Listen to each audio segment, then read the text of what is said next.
Muy bien.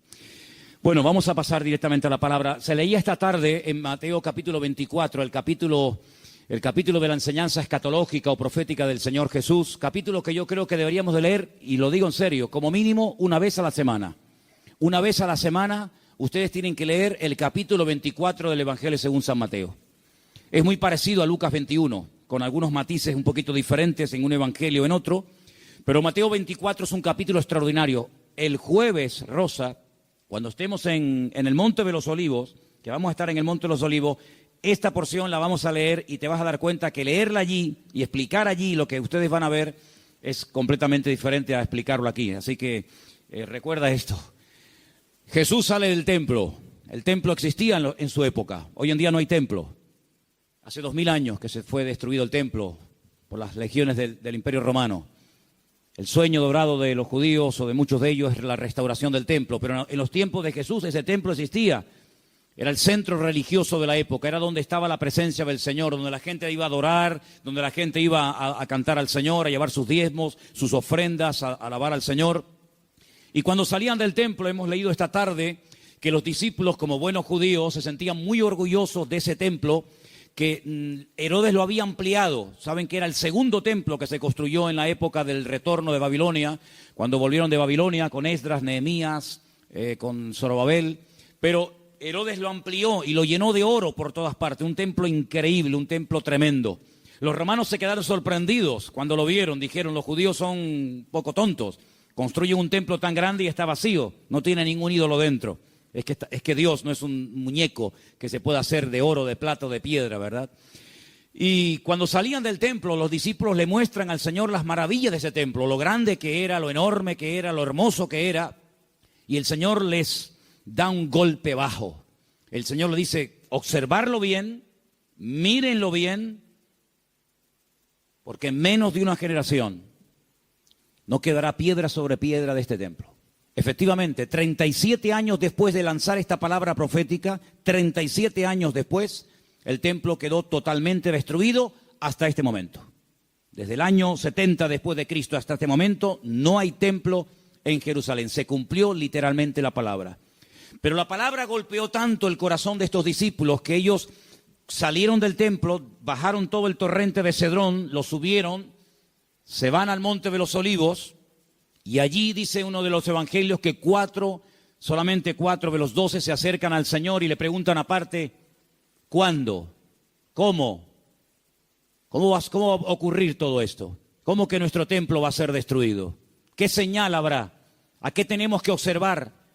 ¿Qué tenemos que fijarnos para saber que el tiempo se acerca? Entonces el Señor les da una enseñanza tremenda. Qué importante es preguntar, hermano, de verdad, ¿eh? Si no hubieran preguntado los discípulos al Señor, ¿qué señal habrá de tu venida y del fin del siglo? Nos hubiéramos perdido toda la enseñanza de Mateo 24.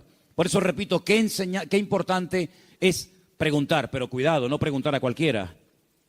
No preguntar a cualquier parte, sino preguntar a la persona que te puede dar la respuesta correcta.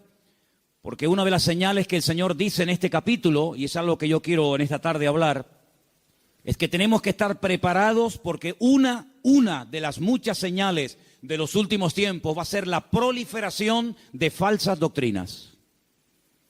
Dice la Biblia, lo leíamos el jueves, que algunos llegarán hasta escuchar. Dice el Espíritu claramente que en los postreros días algunos apostatarán de la fe y escucharán a espíritus engañadores y ahí da una enseñanza tremenda. Entonces, una de las señales de los últimos tiempos es que se enseñarán cosas extrañas. Por eso yo vengo ya semanas hablando y quiero volver otra vez a repetir, no porque no tenga otras cosas que decir, sino porque considero que hay que repetir las cosas que se enseñan y más cuando son de vital importancia. Y es que tenemos que orar y tenemos que estudiar la palabra para que tengamos una fe sana. Una fe sana, término que por cierto aparece en Tito capítulo 2, donde el apóstol Pablo dice, oye, tenemos que tener una sana doctrina, pero también tenemos que tener una fe sana. Cuidado, que hay gente que tiene una fe muy rara, ¿eh? Hay cristianos que cuando los oyes hablar, dice, sí, tiene fe, pero es una fe un tanto rara, un tanto extraña, una fe mística. Yo puse unos ejemplos unas semanas atrás, no sé cuántos de ustedes lo recordarán, cuando algunos discípulos le dijeron al Señor, Señor, no nos quisieron recibir. No nos han dado la bienvenida. ¿Tú quieres que oremos para que caiga fuego del cielo y lo destruya? Si dice, alto, ¿qué estáis diciendo? ¿Estáis locos? Tenían fe, pero cuidado. La fe no es para destruir. La fe no es para hacer daño. La fe no es para orar para que caiga fuego del cielo. Dice, ustedes no saben bajo qué espíritu, bajo qué influencia espiritual están ustedes hablando. Que no. El apóstol Pablo, ¿os acordáis? Le decía a Timoteo, la fe que ahora tienes es una fe no fingida, es una fe sincera. Explicaba este término en Italia, sincera, ¿no? O sea que cuando traían los bloques de mármol, los mármol de Carrara, y comenzaban a construir los templos, las catedrales y los edificios, algunos de esos bloques de mármol venían con imperfecciones, venían con agujeritos, y claro, se veía feo. Cuando es un bloque no, pero cuando son tantos, entonces los rellenaban con cera. Y parecía como que no había ningún defecto, pero cuando daba el sol con fuerza contra aquellos bloques, se derretía la cera y se veía horrible. Decían, manden bloques sin cera, manden bloques sin cera, para que después cuando salga el sol no se quede esto de una forma tan fea y de tan mal aspecto, ¿no? Entonces el apóstol Pablo decía a Timoteo, la fe que tienes no es una fe fingida, no es una fe de máscara, como dice otras versiones, es una fe que primeramente habitó en tu abuela Loida, y después la tuvo tu madre, Eunice, y ahora la tienes tú. Entonces tenemos que preguntarnos de vez en cuando, ¿en qué estamos basando nuestra fe? ¿En emociones? ¿En sentimientos? ¿En sueños? ¿En experiencias? ¿O en la palabra de Dios? Yo me quedo sorprendido, muy sorprendido, porque de toda la vida hemos sido conocidos como el pueblo del libro. El pueblo del libro. Yo me acuerdo que un sacerdote en el huerto de Getsemaní, que es un sacerdote sevillano, cuando me vio con la Biblia bajo el brazo me dice, tú eres de los evangélicos, ¿no? Porque ustedes siempre están con la Biblia en la mano. A mí me echó un piropo tremendo. Si pensaba que me iba a ofender, es todo lo contrario. Efectivamente, hemos sido conocidos y hay de nosotros que nos dejen de conocer por dejar de utilizar el libro, las Sagradas Escrituras, ¿verdad? Pero hay un desapego últimamente tremendo. Claro, se ha metido la gente en el mundo del internet y se ha metido en los cultos a distancia y se ha metido por aquí y por allá, que han entrado en las iglesias cosas pero muy, muy raras, muy extrañas. El jueves les conté algunas cosas que he visto ahora. He visto allí en Milán, donde he estado ahora mismo. Creyentes que están asustados, creyentes que si la maldición, que si... Pero vamos a ver, hermanos, pero dice la Biblia que somos más que vencedores, que mayor es el que está en nosotros que el que viene contra nosotros.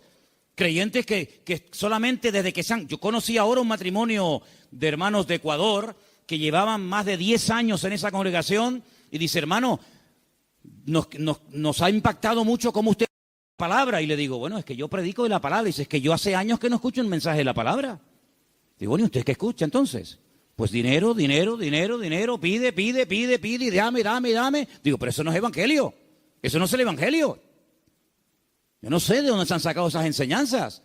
Hay predicadores que solamente tienen un tema monográfico, solamente saben pedir y no hablan de Cristo, no hablan del amor, no hablan del infierno, no hablan de la ira de Dios, no hablan del cielo, no hablan de la salvación. No, solamente tienen una obsesión y claro, prosperan, pero ellos, los demás no, solamente prosperan ellos.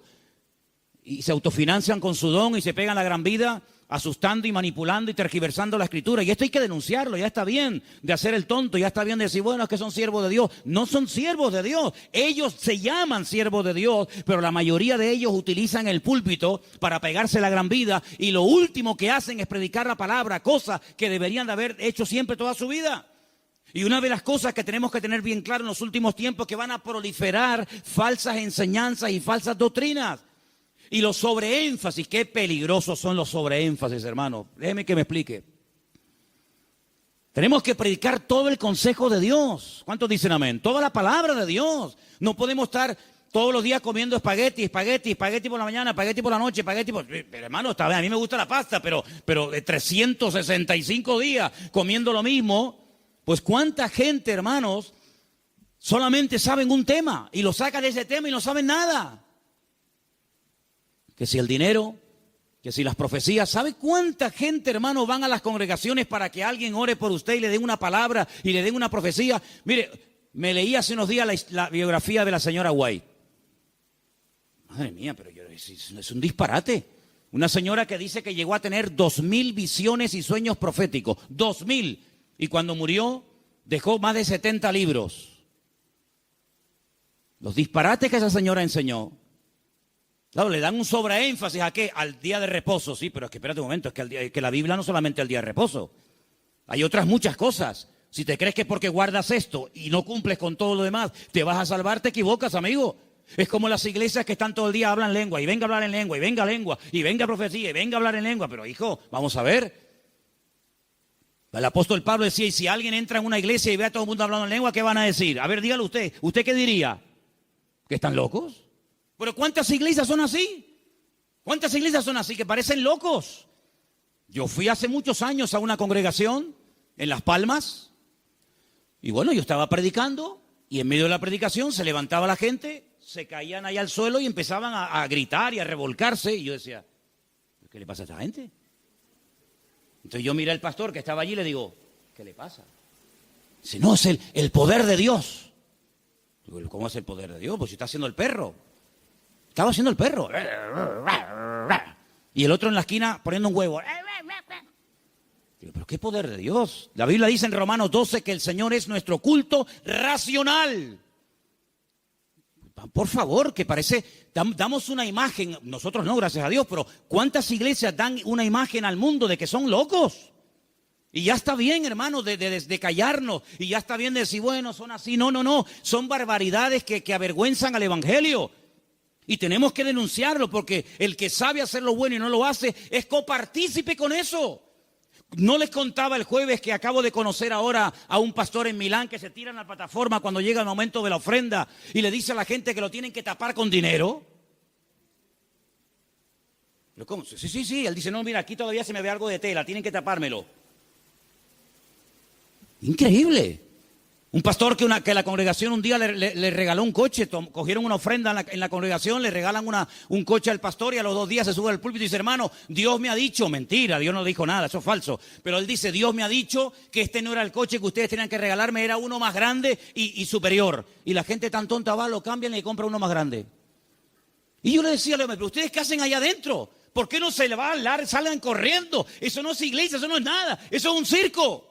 Eso es una vergüenza para el evangelio. Es que tenemos miedo, porque nos ha dicho que si nos vamos se nos va el espíritu y se nos va la bendición. Digo, hágame el favor.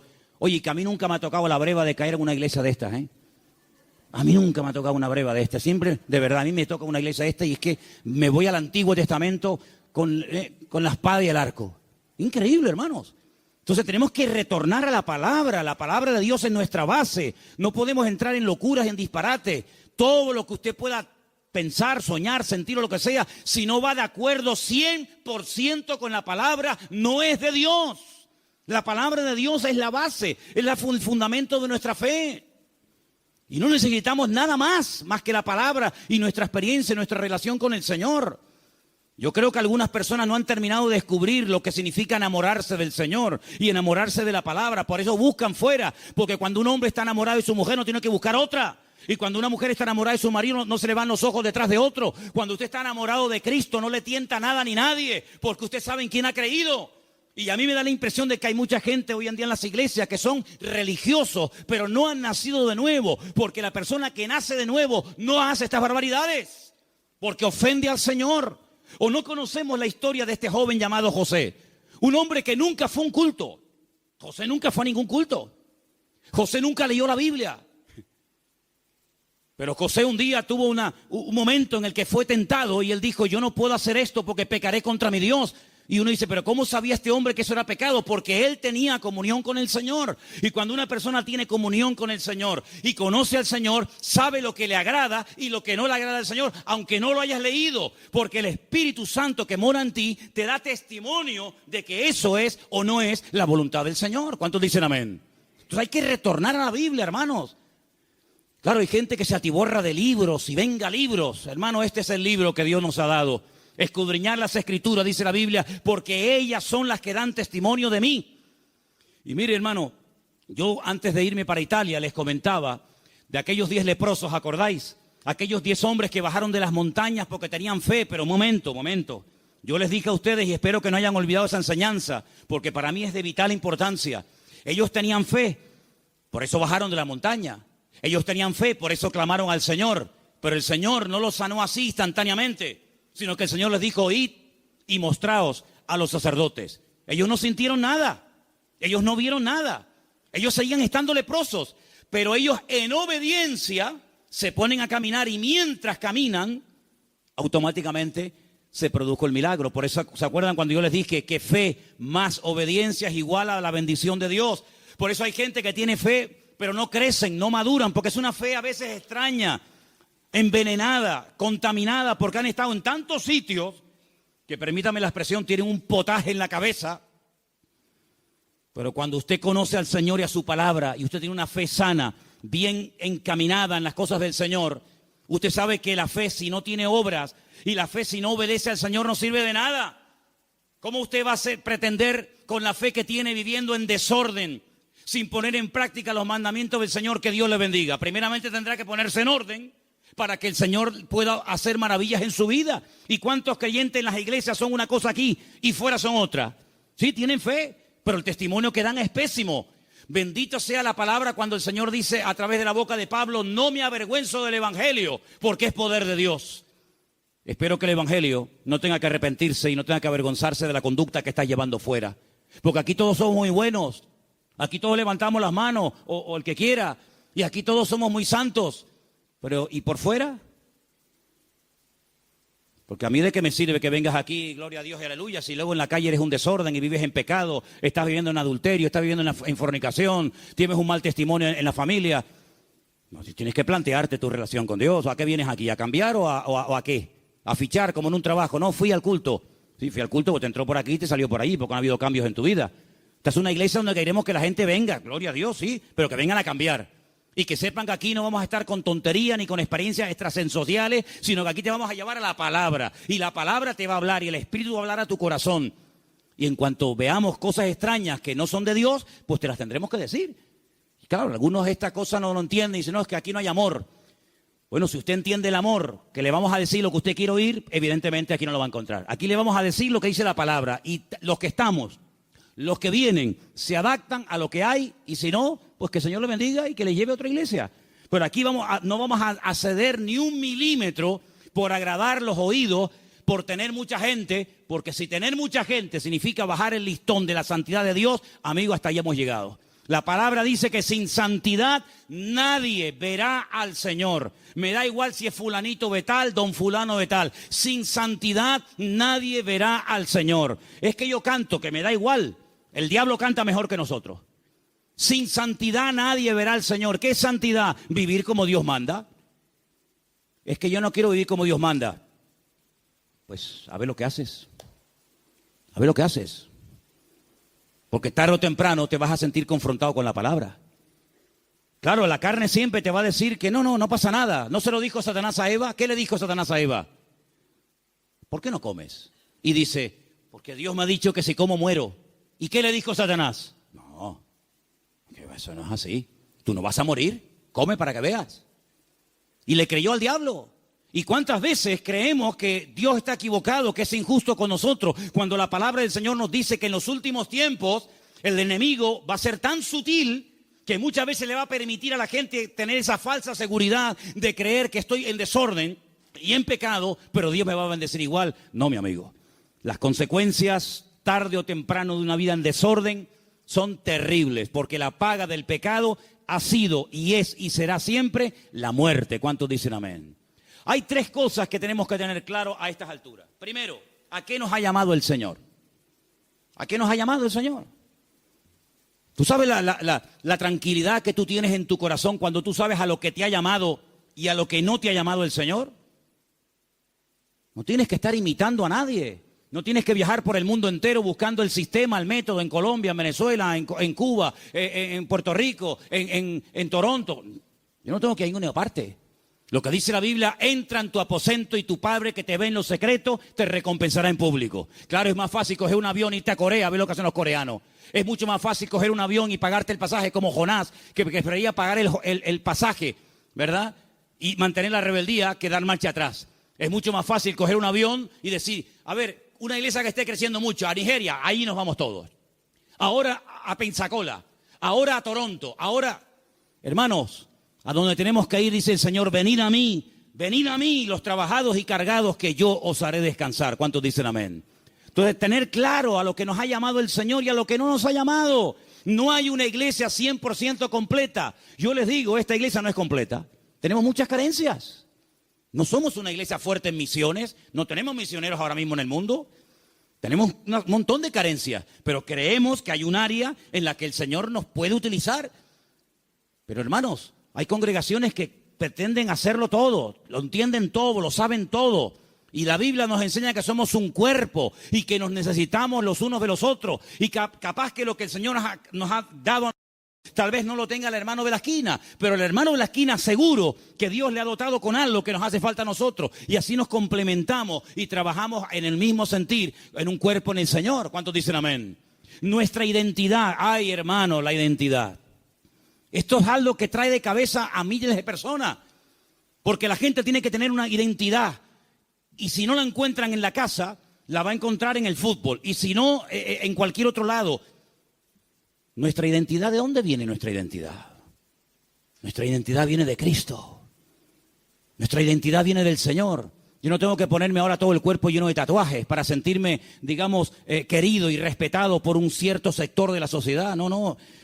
¿Sabes qué? Yo he sido aceptado por Cristo tal y como soy, con mis defectos, con mis virtudes y con mis debilidades. ¿Cuántos dicen amén? Ahora, si usted tiene complejos, si usted no se termina de aceptar a sí mismo, pues usted no va a crecer y usted no va a madurar hasta que tú no le des gracias a Dios por el cuerpo que tienes y le digas gracias, Señor, porque tú me hiciste así. Usted no va a poder disfrutar de la vida. Su identidad tiene que venir de la fuente. ¿Y cuál es la fuente de la que bebemos? Nuestro Señor Jesucristo. Eso nos ayuda a descubrir nuestras limitaciones. Eso nos ayuda a saber lo que tenemos y lo que no tenemos. ¿Han oído el pasaje del libro de los Hechos cuando dice la Biblia que a la hora de la oración subían Pedro y Juan al templo a orar y dice que había ahí un mendigo que les pidió limosna? Lo conocéis, ¿verdad? Conocido. ¿Qué le dijo Pedro al paralítico? No tengo. ¿Qué? Fíjate tú, un hombre que con la sombra sanaba a los enfermos. Un hombre que oró por muertos y los resucitó. Un hombre que caminó por encima de las aguas. Un hombre que un día fue a pescar, le abrió la boca al pez y sacó una moneda dentro. ¿Te imaginas que nos pase eso a nosotros? Un hombre que vio milagros del Señor y dice, no tengo ni plata ni oro. ¿Tú te imaginas que ese hombre fuera un predicador hoy en día? ¿Sería multimillonario? Si muchos son unos mequetrefes que no saben ni hablar en público y viven a cuerpo de rey, tú imagínate un predicador hoy en día que tuviera el currículum que tenía Pedro. Sería algo increíble. Pedro dijo, no tengo ni plata ni oro, pero tengo algo que ni con todo el oro del mundo puedes comprar. Y le dijo al hombre con toda la autoridad, porque sabía lo que tenía. Porque cuando uno sabe lo que tiene, se mueve con autoridad. Y cuando no sabes que tienes eso, pues mejor estate quieto. En el nombre de Jesucristo, levántate y camina. Y el Señor hizo un milagro tremendo. Entonces las iglesias, los creyentes hoy en día, tenemos que saber a lo que Dios nos ha llamado. Tenemos que saber lo que tenemos y lo que no tenemos.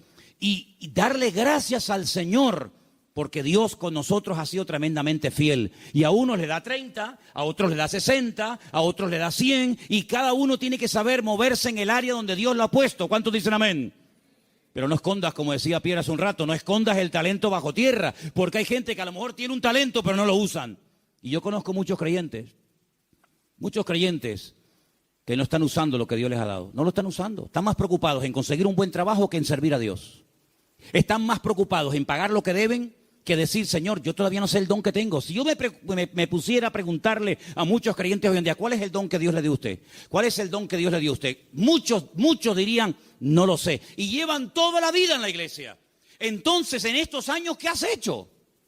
Porque si no sabes a lo que Dios te ha llamado, si no sabes cuál es el don que tienes, la pregunta es, ¿usted qué ha hecho en los 10 años que lleva en el culto? ¿Qué es lo que usted ha hecho? Queridos hermanos, es el tiempo de que le preguntemos honestamente al Señor, y está el año a punto de terminar, Señor, ¿en qué área tú quieres utilizar mi vida? Porque el Señor tiene grandes sorpresas para todos y para cada uno de nosotros. ¿Cuántos dicen amén? Ahora, hermano, escúcheme una cosa. Dios quiere que crezcamos en todas las áreas. Como dije antes, el sobreenfatizar algo, el crecer demasiado en un área, olvidándonos de otras, lo que produce son monstruos. Hay gente que le da un énfasis tremendo a la oración. Y claro, la oración es muy importante, hay que orar, claro que sí. Pero no tienen ni papa, no tienen ni idea de la Biblia. Por otra parte, hay gente que está todo el día con la Biblia, leyendo, memorizando y estudiando, pero nunca oran. Luego, tenemos que crecer con un equilibrio, de tal manera que no seamos como un monstruo que crece mucho en un área, pero nada en otro área. Y tenemos que dedicarle tiempo al Señor a decir, Señor, yo quiero crecer espíritu, alma y cuerpo, como dice la palabra. ¿Cuál fue el último libro que leíste? Sin contar la Biblia. ¿Cuál fue el último libro que leíste? Hay cristianos que no leen nada. Hay cristianos que no leen nunca nada. ¿Y cómo van ustedes a contactar? ¿Y cómo van ustedes a evangelizar? ¿Y cómo van ustedes a dialogar con personas del mundo que no leen la Biblia, sino que leen y están preocupados con otras cosas? Si tú no estás puesto en lo que el mundo habla y comenta, ¿cómo vamos a alcanzarlo si no sabe ni por dónde empieza una conversación, ni por dónde termina? Hay gente que no trabaja, ni estudia, ni hacen nada. Y son las víctimas y son las personas más propensas a caer en desánimo, en depresión y en pecado. Una vez leí un refrán, no es bíblico, pero decía algo así como: Satanás busca a una persona desocupada para darle una ocupación. Grandes hombres de Dios a lo largo de la historia no cayeron en el campo de batalla mientras servían al Señor. Grandes personajes de la historia no cayeron cuando estaban activos sirviendo al Señor, sino en tiempos de ociosidad, cuando se aburrían, cuando no tenían otra cosa que hacer, porque para pecar hace falta tener tiempo. Por lo tanto, no desperdicien el tiempo, hermano, pídanle al Señor, Señor, ayúdame a utilizar el tiempo. Si tienes tiempo libre, ponte a orar, congrégate, busca un libro, un buen libro para estudiar, para servir al Señor, para prepararte, pero no estés todo el santo día sin hacer nada, porque eso tarde o temprano se va a volver en tu contra y te va a crear grandes problemas. Quiero también comentar algo que para mí es de vital importancia. Hay gente que por la timidez, por el temor, por el miedo al qué dirán, no terminan nunca de dar el paso. Y déjame que te diga que hay una mujer en la Biblia que tenía un tesoro increíble, lo quería consagrar, lo quería entregar al Señor, pero no fue de utilidad su tesoro, no fue de bendición lo que ella tenía, hasta que rompió el vaso de alabastro y ungió con ese perfume al Señor, y dice que toda la casa se llenó del olor del perfume. ¿Cuánto tiempo hace que no caes quebrantado en la presencia del Señor? Hay gente que tiene los ojos muy secos, hace tiempo que no lloran, que no se quebrantan en la presencia del Señor. Viven secos como palos, como aquel valle de huesos secos, que dice que eran muchos, pero estaban secos. Estaban secos, no había vida, no había espíritu en ellos. Y le dice el Señor a través del profeta Ezequiel: profetízale a los huesos, háblales a los huesos. Dice que cuando entró el Espíritu de Dios en ellos, se convirtieron en un gran ejército. No seas un hueso seco en un culto, no seas un hueso seco, escucha que te escucha, pero nunca compartes la bendición, nunca abres tu corazón a otras personas que están igual o peor que tú en un momento determinado. Pídele al Señor antes de que finalice el año, que está ya como quien dice a la vuelta de la esquina, poder ganar almas a los pies de Cristo. ¿Cuál fue la última persona que ganaste para Cristo? Yo estoy seguro, no lo voy a preguntar, porque no quiero que te sientas mal. Bueno, sí quiero que te sientas mal. Sí. No, que si no sería falso. Sí quiero que te sientas mal. ¿Cuántas almas has ganado para el Señor en este año? ¿10? ¿5? ¿1? No has ganado a nadie este año. Si yo no gano ni un alma para Cristo en un año, yo me muero. Le diría al Señor: Señor, llévame contigo. Ya mi ministerio se secó. Ya se secó. ¿Sabe lo que pasar 365 días? Viajar, comprar, ir de vacaciones, disfrutar de la vida, de lo que tienes, trabajar, estudiar y no ganar ni un alma para Cristo. Eso se llama esterilidad, amigo. ¿Y cuántos creyentes son estériles? ¿Cuántos creyentes son estériles? No han tenido el privilegio de llevar ni a uno en 365 días a los pies de Cristo. ¿Cuántas Biblias has repartido este año? ¿50? ¿25? ¿10? ¿Ninguna? ¿Cuántos folletos has repartido este año para invitar a alguien a un culto? Hablarle del Señor. Esa es nuestra realidad. Esa es la realidad del pueblo de Dios. Por eso cuando me dicen, hermano, ¿por qué hoy en día no hay tantos milagros como hace 2000 años? Que es normal. Porque el nivel de consagración y de compromiso del creyente del siglo XXI no tiene nada que ver con el creyente de los primeros siglos de la era cristiana. Aquella gente vivía para y por Cristo. Estaban obsesionados con el Señor. Hoy en día es muy, muy, muy difícil encontrar a uno en una iglesia que tenga las ideas claras, que dedique tiempo a la semana, 1 hora a la semana, un par de horas a la semana, para decir, ahora no voy a trabajar, no voy a ni móviles, ni internet, ni nada, sino voy a salir a la calle a ver si el Señor me pone a alguien en el camino, voy a evangelizar a un chico en el parque, a una señora que esté por ahí caminando. Es muy difícil encontrar a jóvenes, incluso hoy en día, obsesionados por Cristo. Yo le decía hace poco a un pastor, en mi época, cuando yo me convertí al Señor, todos los jóvenes en mi iglesia solamente queríamos una cosa, ir a la escuela bíblica, prepararnos y servir al Señor. Esa era la obsesión. Llegamos a ser hasta criticados. Algunos de la congregación decían, pero ¿ahora qué pasa? ¿Que todo el mundo se quiere ir al seminario y prepararse para servir al Señor? Hasta recibimos crítica en aquellos tiempos. Y en aquellos años surgieron un montón de pastores que hasta el día de hoy, son los que están. Pero pastores que ya tenemos 50 y pico años largos, porque te hablo hace ya 30 y tantos años atrás. Bueno, pues 35 años han pasado desde que yo estoy sirviendo al Señor y yo no he visto que ese deseo de servir al Señor a tiempo completo, como misionero, como pastor, como evangelista, como lo que sea, se ha ido diluyendo, se ha ido perdiendo. Y tú puedes observar hoy en día en los púlpitos que los pastores pues ya tienen de 50 años para arriba, si no más. Dime qué pastor hay, nómbrame 10 pastores en Tenerife que tengan 21 años como yo fui el primer pastor. Bueno, yo fui pastor con 19, pero dime 5 pastores en Tenerife que tengan 20 años y que sean pastores en este momento con 20 años. Ni uno. En mi época todos teníamos esa edad. Empezamos con 19, 20, 21 años hasta ahora. Tenemos que recuperar tantas y tantas cosas. En mi época no había la mayoría de las cosas que hay hoy en día. En mi época no había WhatsApp, no había internet, no había páginas web.